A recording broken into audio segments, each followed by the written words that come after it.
The first domino of the summer has fallen and a new super team has been formed in Phoenix. After years of rumors, Bradley Beal has finally been dealt from the Washington Wizards and he's heading to the Phoenix Suns. The Wizards receive Chris Paul, Landry Shamet, a couple of seconds, and a couple of pick swaps in exchange for Bradley Beal.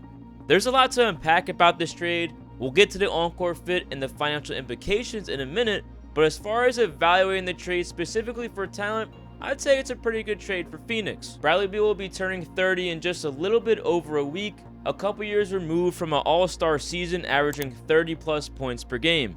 Chris Paul, on the other hand, is now 37 years old and as steady as he may be, has clearly shown that the miles are starting to catch up to him. Landry Shamet is a fine rotation player, perhaps an 8th or 9th guy, but really nothing to sneeze at. Bradley Beal, Kevin Durant, and Devin Booker sounds like a hell of a trio on paper. Kevin Durant and Devin Booker already are two of the best scorers in the game. What the Suns needed was more depth, more guys that can play defense, and more players that can capitalize on the gravity of Kevin Durant and Devin Booker. Bradley Beal obviously will be able to capitalize on those things, but once you take a look at the money situation, it certainly changes everything. And unfortunately for Phoenix, team building is simply not that easy. The financial implications of this trade could be devastating down the line for Phoenix, as this is essentially an all-in move for the upcoming season. Kevin Durant, Devin Booker, DeAndre Ayton, and now Bradley Beal make up roughly $161 million, which puts them right at the first luxury tax line of $162 million. And that's just 4 players under guaranteed contract. If they guarantee the contract of campaign and also exercise Ish Wainwright's team option, that takes them up to about $170 million, just $9.5 million short of the super tax threshold. The penalties for exceeding the super tax include the loss of the mid-level exception, a ban on including cash as a part of trades, and the inability to accept more salary in a trade that the team sends out. A team operating in the super tax would also be unable to aggregate salary in trades and cannot trade its first round pick 7 years into the future or sign players on the buyout market. If a team exceeds the super tax and remains in that threshold for 2 of the following 4 seasons, the frozen draft pick that they couldn't trade 7 years out will get moved to the end of the first round, regardless of the team's record in that season. So with just those 6 guys under contract, you're at $170 million. That means you have veteran minimum deals to sign 9 more players to the team.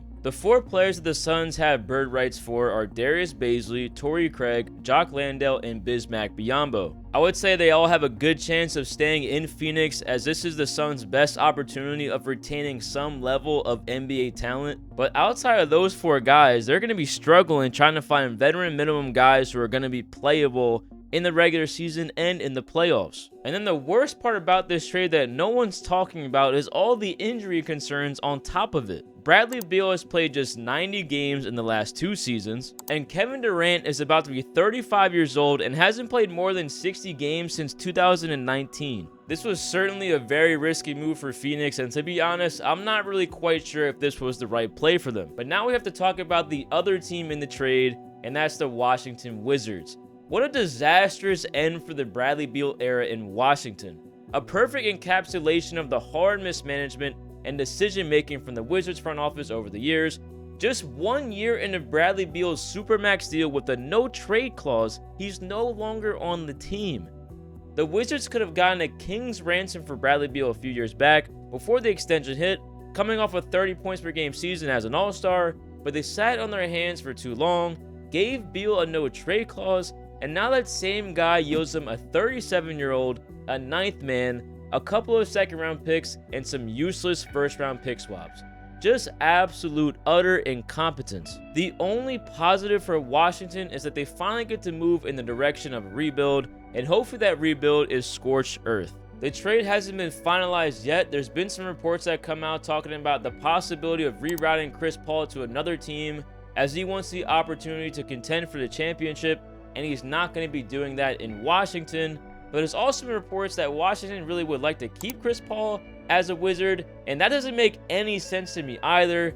And while this team wasn't included in today's trade, they were interested in the Beal sweepstakes, and the Miami Heat have missed out once again. They couldn't cash in on Kevin Durant last season, they couldn't cash in on Donovan Mitchell, and now they couldn't cash in on Bradley Beal. It's been reported for the last couple of weeks that Damian Lillard is interested in moving on from Portland and seeking out a career with a different team, Miami being one of those options. The only issue is that Dame seems to be flip-flopping his mind every single day, so now Miami is just banking on the fact that Dame actually wants out. Over the years, he's constantly talked about loyalty, loyalty, loyalty. This offseason has been the most likely that it seems like Dame is actually going to ask out. But who knows what the team is going to do by draft day, because if they trade that number 3 pick for a guy like Pascal Siakam, you can kiss Damian Lillard goodbye, Miami.